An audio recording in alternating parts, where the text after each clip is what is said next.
Bien, hermanos, yo quisiera hablar hoy acerca de un tema bien interesante, que es el tema acerca de los propósitos de Dios en nuestras vidas, ¿no? Un tema que solemos tocar mucho dentro de la iglesia. Para eso quisiera comenzar recordando un poco a Job, al siervo Job.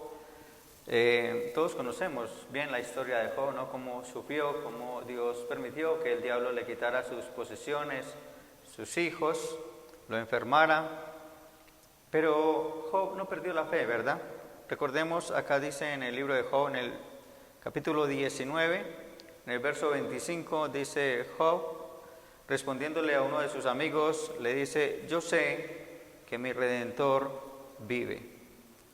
Y al fin se levantará sobre el polvo, y después de deshecha esta mi piel, en mi carne he de ver a Dios, al cual veré por mí mismo, y mis ojos lo verán y no otro, aunque mi corazón desfallece dentro de mí.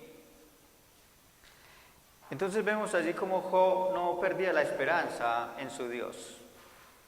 En medio de su dolor, él dice: yo sé que mi Redentor vive, y aún del polvo se levantará. Y dice: y mis ojos lo verán. Amén. Él entendía los propósitos de Dios. Hermanos, pero hablando acerca de los propósitos de Dios, yo quisiera llevarlos a examinarlos a través de 3 puntos. Básicamente, que quiero compartirles.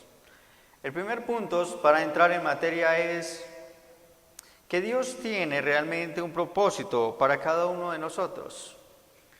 Pero, hermanos, que el propósito de Dios tiene que ver más con Él que con nosotros mismos.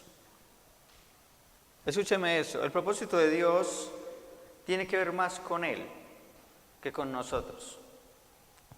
Nosotros hemos estado acostumbrados, el hombre moderno, y aún desde la antigüedad, el hombre ha estado muy orientado a pensar que el mundo gira en torno a él, en que él es el centro del universo, en que él es el protagonista, en que él es la joya de la corona, la última Coca-Cola del desierto.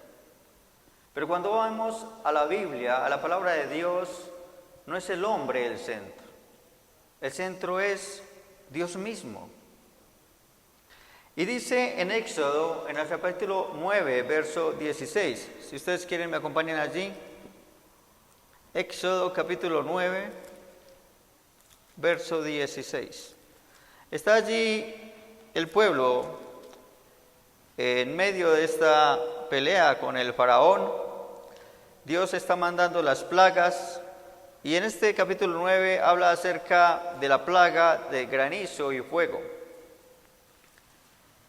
Y Dios le dice al faraón: si yo quisiera, yo podría destruirte. Si yo quisiera, tú ya estarías muerto.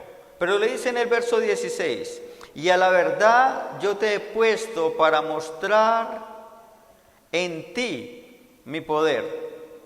Gracias, hermano. Y para que mi nombre sea anunciado en toda la tierra. Mira qué contundente dice Dios allí. Yo podría destruirte. O sea, Él no le quitó la vida al faraón, no porque el faraón fuera alguien a quien Dios no le pudiera quitar la vida. Él no se la quitó porque Él iba a utilizar la vida del faraón como una forma de Él manifestar su poder, su voluntad y de cumplir su propósito. ¿Ves? Se trata de mirar que el propósito de Dios es lo que realmente importa en nuestra vida, no mi propósito. Siempre estamos buscando entender, Dios, ¿qué quiere de mí? Dios, ¿qué quiere hacer conmigo? ¿En qué iré a ser yo el protagonista en la vida, en la iglesia, en la casa? Pero resulta que ese protagonismo y ese propósito tiene que ver más con lo que Dios quiere alcanzar para ser glorificado. Él quiere ser glorificado. Él no comparte su gloria con nadie, lo sabemos claramente. Y Él nos utiliza a nosotros más bien como instrumentos para cumplir su propósito, el cual es que su nombre sea conocido en toda la tierra, el cual es que Él sea exaltado. Así que tenemos que bajarnos de ese pedestal donde pensamos que realmente lo que vamos a buscar es figurar. Realmente lo que debemos buscar es entender cómo soy yo un instrumento en el que Él sea glorificado, lo cual es su máximo propósito. Realmente mi propósito es algo secundario, mi papel es algo secundario en el plan de Dios. Así lo era el faraón. Faraón tenía allí un lugar, pero era un lugar secundario. Se trataba más de lo que Dios quería lograr. En segundo término, hermanos, los propósitos de Dios se cumplen y nada lo estorba. Aquí podemos volver a Job en el capítulo 42. Job 42 en el verso 2.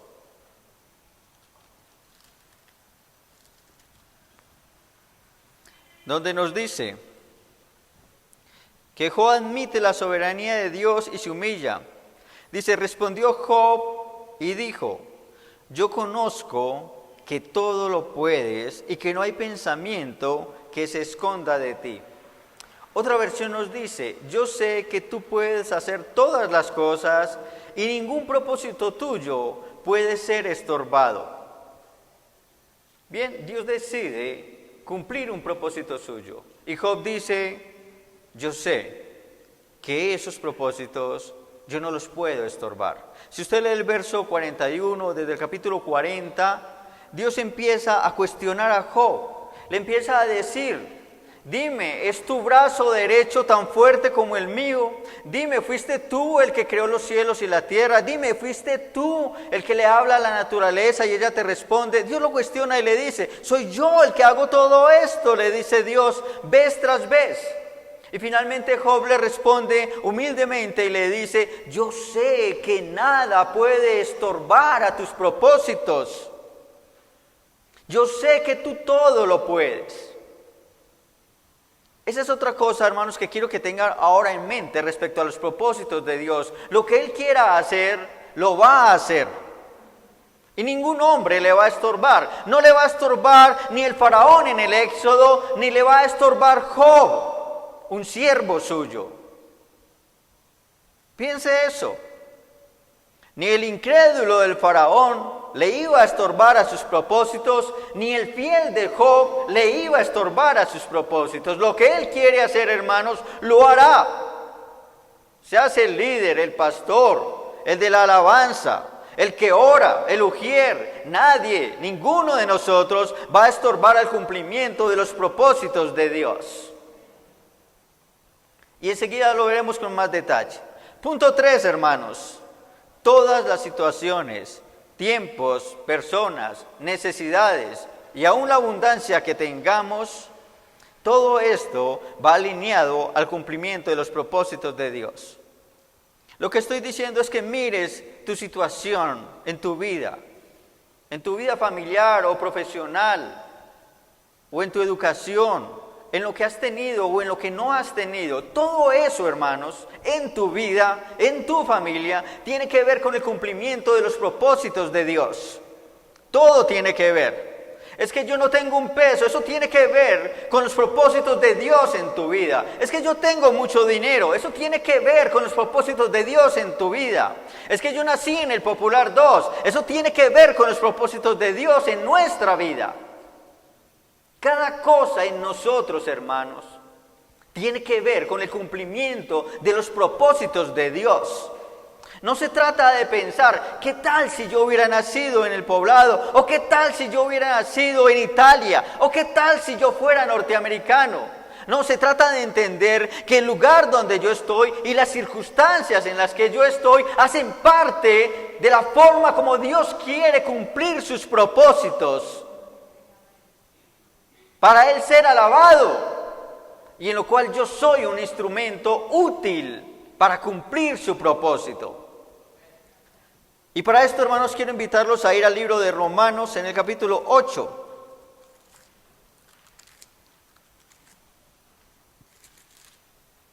Romanos capítulo 8, verso 28. Donde el apóstol nos dice, y sabemos, le habla allí a la iglesia, a los hermanos, le dice, y sabemos que a los que aman a Dios, todas las cosas les ayudan a bien. Esto es, ojo, ¿esto para quién se cumple? A aquellos a los que conforme a su propósito son llamados. ¿Ves? El apóstol dice, a los que aman a Dios. Y termina el versículo diciendo, a los que conforme a su propósito han sido llamados. ¿Sabes nosotros por qué amamos a Dios los que estamos acá? Porque Él nos llamó primero. Estamos aquí como una respuesta al amor de Dios. Él primero nos manifestó su amor. Lo manifestó en la cruz del Calvario y en algún momento de nuestra vida se reveló a nosotros. En diferentes momentos de nuestra vida, a cada uno de nosotros se reveló. Y nosotros estamos acá como respuesta a ese amor y a esa revelación de su amor, que en algún momento llegó a nuestra vida. De eso habla acá el apóstol. Pero él dice, en este transcurrir de nuestra vida pasan muchas cosas. A ellos les estaban pasando cosas terribles. Vivían persecución, vivían sufrimiento, pero Él les dice a ustedes, a los cuales Dios se reveló en su amor y a los cuales ustedes le están correspondiendo con su amor, muchas cosas les van a pasar, muchas cosas difíciles le van a pasar, pero todo eso hace parte de la forma como Dios quiere cumplir sus propósitos en su vida.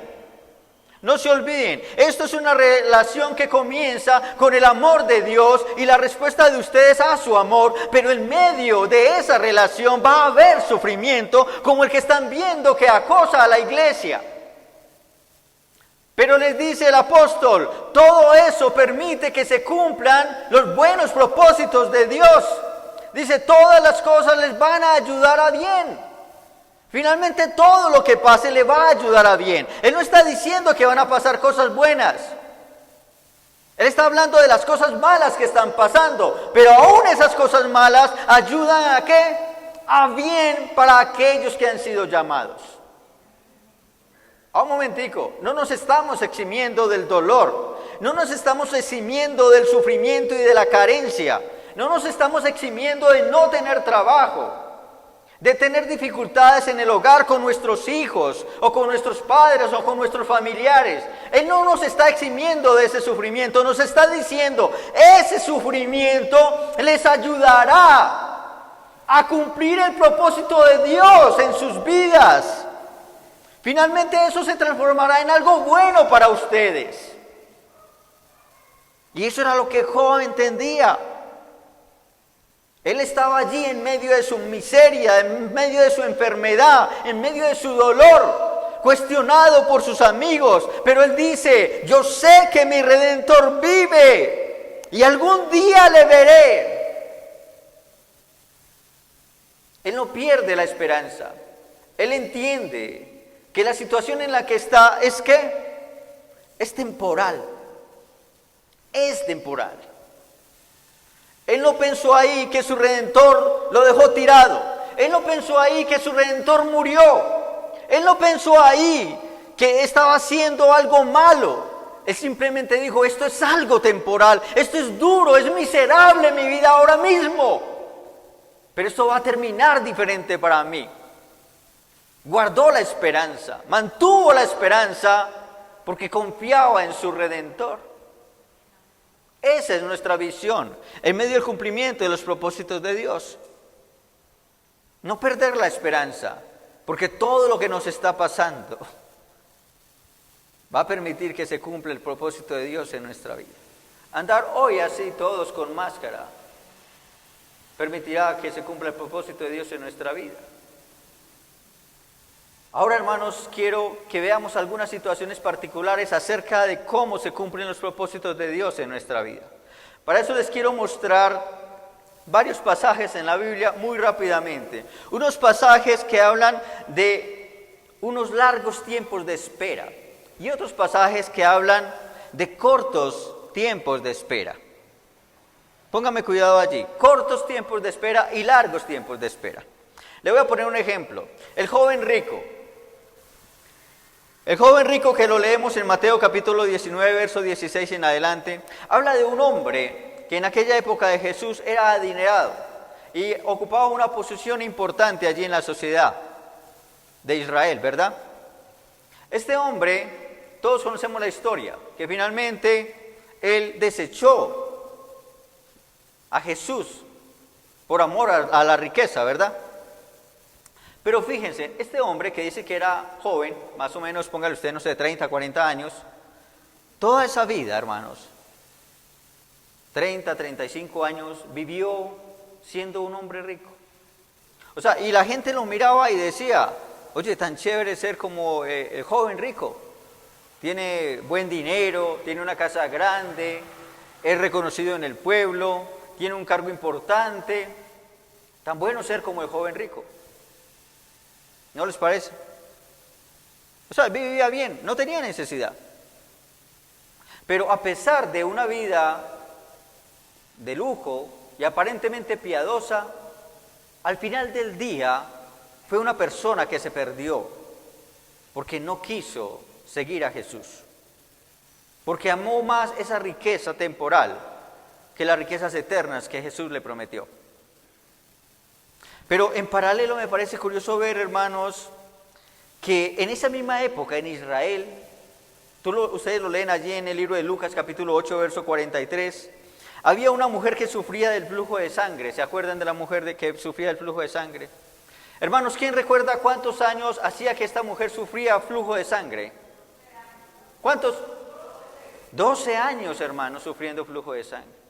12 años.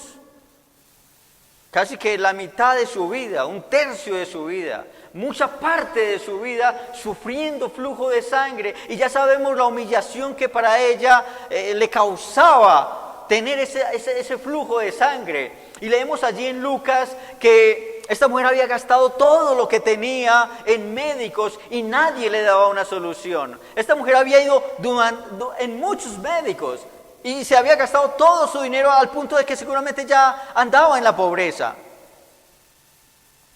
Pero yo me ponía a pensar, hermanos, en lo siguiente. Allí en esa misma Israel, allí en ese mismo Jerusalén, por esos lados, donde está el joven rico, pasándola súper bien, súper cool, en buenas fiestas seguramente, con opulencia, alguien le decía, lo saludaba muy respetuosamente. Mientras eso pasaba con el joven rico, al mismo tiempo había una mujer sufriendo durante 12 años de flujo de sangre, al mismo tiempo, hermanos. Pero ¿saben algo más? También había alguien más sufriendo, había muchos sufriendo, pero quiero hablar de este otro que también menciona en Lucas capítulo 8, verso 26, el endemoniado gadareno, que vivía en los sepulcros, ¿verdad? Que lo ataban de manos y pies y aún así se liberaba porque estaba lleno de muchos demonios. Dice que llevaba mucho tiempo este hombre así. Imagínense. Mientras el joven rico le está pasando súper cool, esta mujer sufre de flujo de sangre y el endemoniado gadareno anda en los sepulcros. Al mismo tiempo. Pero quiero recordar otro pasaje, hermanos, también de larga data, en Hechos capítulo 3, cuando finalmente los apóstoles son llenos del Espíritu Santo y comienzan a hablar con denuedo de la palabra y comienza la labor de hacer crecer la iglesia primitiva. Pedro y Juan van camino a la hora novena a la sinagoga a orar, ¿verdad? La hora de orar. Y llegan allí a la entrada de la puerta de la Hermosa y hay un cojo allí en la puerta. ¿Cuántos años llevaba el cojo? ¿Alguien recuerda de cuántos años llevaba esta persona coja, el que pedía ahí en la puerta de la entrada de la sinagoga, en la puerta la hermosa llamada así? Dice que era cojo de nacimiento. O sea, llevaba toda la vida, hermanos, cojo. Y me vuelvo a acordar del joven rico, pasándola allá super cool, mientras la mujer del flujo de sangre sufre, mientras el endemoniado gadareno anda por los sepulcros, mientras el hombre cojo sigue pidiendo limosna a la entrada de la puerta. Y digo, miércoles, qué injusto. Porque así nos pasa a muchos de nosotros. Seguramente tú estás en una situación económica difícil, pero tú vas a la iglesia y tú eres temeroso de Dios, y sin embargo ves a tu vecino que despilfarra dinero a diestra y siniestra, en fiesta tras fiesta, pero nunca es un hombre temeroso de Dios, pero nunca busca la voluntad de Dios, malcría a sus hijos, pero la pasa súper cool, y tú sufres. Y tú no tienes trabajo, y tú estás enfermo, y tú ves morir a tus familiares, y te preguntas cómo es posible. Hermanos, nos podemos imaginar que la mujer del flujo de sangre se preguntaba lo mismo, ¿cómo es posible? Pero fíjense en algo, hermanos. Finalmente un día, llega Jesús y sana a esta mujer, y reconoce su gran fe. Finalmente un día Jesús se encuentra con ella y cumple el propósito de Él ser glorificado, de Él ser reconocido como el Señor. Primero la gloria a Él y luego le traslada la misericordia a ella, sacándola de su sufrimiento. Pero ¿cuánto tiempo le tocó esperar? 12. Y luego coge al joven rico, después de llevar toda una vida de derroche, creyéndose el hombre super cool y super piadoso, y lo pone en su lugar y le dice, tú no vas a tener parte conmigo. Finalmente lo manda al carajo, porque se revela lo que en realidad el hombre rico es, un ambicioso que no va a dejar su riqueza por seguir a Jesús. Y finalmente un día, a pesar de haber nacido cojo, un día, después de muchos años, está allí este hombre cojo, acostumbrado a pedir limosna. Llega Pedro y Juan y lo miran. Pareciera que Pedro se esculca. Juan, ¿vos tenés alguna moneda? Porque yo no tengo nada. Y lo miran. Y él extiende sus manos para esperar lo que siempre había estado acostumbrado a recibir. ¿Qué había estado acostumbrado a recibir el cojo? Monedas. Ni siquiera seguramente que lo miraran a los ojos. Porque así somos con estas personas. Uno echa la moneda y a veces ni lo quiere voltear a mirar porque se ven horribles. Lo admito, se ven horribles. Muestran unas llagas, muestran una cara que uno ni quisiera mirarlos y mucho les da la moneda. Pero este hombre estira las manos y dice que ellos pusieron sus miradas en él. Y le dicen, de lo que tengo, te doy. ¿Y qué era lo que tenían? El Espíritu Santo de Dios en sus vidas, a Jesús en sus vidas. Y le dicen, en el nombre de Jesús de Nazaret, levántate. Y dice que le dieron la mano, ojo, le dieron la mano. No solamente le dijo eso, le dio la mano y lo ayudó a ponerse en pie. Y el hombre entró a la sinagoga y saltaba de felicidad. Y yo me pregunto, vamos, Señor, ¿te tomaste toda la vida para encontrarte con Él y sacarlo de su miseria? ¿Te tomaste toda su vida, toda su bendita vida en la puerta, extendiendo su mano para recoger miserias? Y solo después de muchos años lo sanas. Y tengo que hacer como Job. Tengo que callarme y entender que Él cumple sus propósitos como Él quiere y cuando Él quiere y con quien Él quiere. Ese hombre estuvo allí, hermano, nacido de nacimiento cojo durante toda su vida para que un día Dios cumpliera su voluntad. De él ser glorificado y de este hombre ser salvo. Para eso esperó la mujer del flujo de sangre 12 años. Esperó para que un día Dios se glorificara y su nombre fuera exaltado y ella recibiera en ese momento su misericordia. ¿Qué hago esperando 12 años la voluntad de Dios? Pero que no se rían los jóvenes ricos, hermanos, porque podrán pasar también toda su vida derrochando, pero también un día Dios los confrontará y los castigará y los desechará para cumplir también sus propósitos a través de sus miserables vidas. Porque Él hará lo uno y también lo otro. Pero hermanos, Dios no siempre nos pone en tiempos de espera, porque Él obra conforme su voluntad. Y miremoslo acá en estos otros pasajes. En Mateo 8, versos 14 y 15, vemos una sanación muy rápida. La suegra de Pedro estaba enferma. ¿Recuerdan ese pasaje muy corto? 2 versículos. ¿Qué sucede allí? Si quiere vamos allá, lo vemos rápidamente. Mateo 8, 14.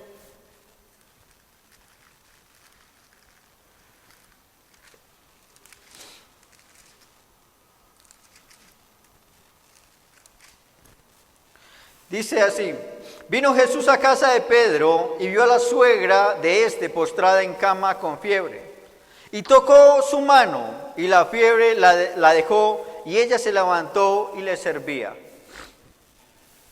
Miremos en comparación a los otros pasajes. ¿Cuántos años llevaba la suegra de Pedro con fiebre? No llevaba años, no llevaba meses, no llevaba seguramente días. Tenía fiebre y Jesús llega y la sana. Entonces yo, hermanos, también miraba ese pasaje en comparación con los otros y decía: miércoles, a esta mujer le tocó esperar 12 años, al cojo le tocó esperar toda una vida, al gadareno seguramente le tocó también esperar años, pero a la suegra de Pedro no le tocó esperar mayor cosa y Dios la sanó. ¿Por qué? Porque no se trata de mí, hermanos. Porque no se trata de cuando yo quiero ser sano. No se trata de cómo yo quiero ser utilizado por Dios. Se trata de cómo Él me quiere utilizar. Se trata de cuando Él me quiere sanar. Se trata de cuál es el propósito que Él quiere cumplir. Para su gloria. Para su gloria. Para Él. Él es el importante. Él es el protagonista. Él es el rey. Por eso nos hace esperar 12 años o toda una vida o 5 minutos, porque se trata de Él, de su voluntad, de su propósito. Entró y sanó a la suegra, sin más ni más. Pero no fue lo único. Ustedes dirán: bueno, Robinson, hermano, es que era una fiebrecita, eso era una cosa ahí más sencilla. Pero ¿qué pasó, hermanos, con la hija de Jairo?